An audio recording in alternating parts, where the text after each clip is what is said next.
በአስም ተቸግረዋል። እንግዲያውስ ይሄ ቪዲዮ ለእርሶ ነው። አጠቃቀሙ ይሄ እስከነግንዱ ይሄ ቅጠል ተሰብሩታላችሁ። ከሰበራችሁት በኋላ በደንብ አርጋችሁ ደጋግማችሁ ታጥቡታላችሁ። አጥባችሁ ስትጨርሱ በሩብ ሊትር ውሃ ወይም ደግሞ 250 ሚሊ ውሃ አድርጋችሁ ታንተከትኩታላችሁ።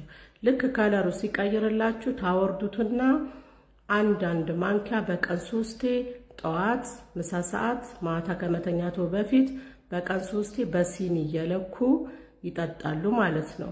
ለተከታታይ ለ21 ቀን ከተጠቀሙ እስከ መጨረሻው ታሰናብታላችሁ ማለት ነው። አስመን ደግሞ ይህን አናገኝም ያለነው ስደት ዓለም ላይ ነው ለምትሉኝ ደግሞ መፍትሄው ምን መሰላችሁ? ይሄ ቅጠል ደግሞ ለማታገኙት የሚያስፈልጋችሁ ግማሽ ቀይ ሽንኩርት በደንብ ቀላ ያለ መሆን አለበት፣ ግማሽ ሎሚ፣ ትንሽዬ ዝንጅብል፣ 2 ፍሬ ነጭ ሽንኩርት ያስፈልጋቸዋል። ቀይ ሽንኩርቱ ይላጣል፣ ነጭ ሽንኩርቱ ይላጣል። ሎሚው እስከነቆዳው ደግሞ ዝንጅብሉም እስከነቆዳው ተከታተፉና በአንድ ብርጭቆ ውሃ ለ10 ደቂቃ ታንተከትኩታላችሁ።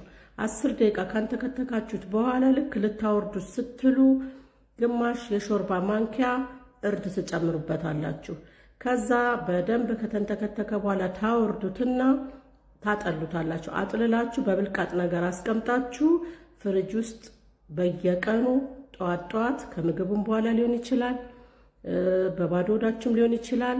ማታ 1 ማንኪያ፣ ጠዋት 1 ማንኪያ መውሰድ ይኖርባችኋል።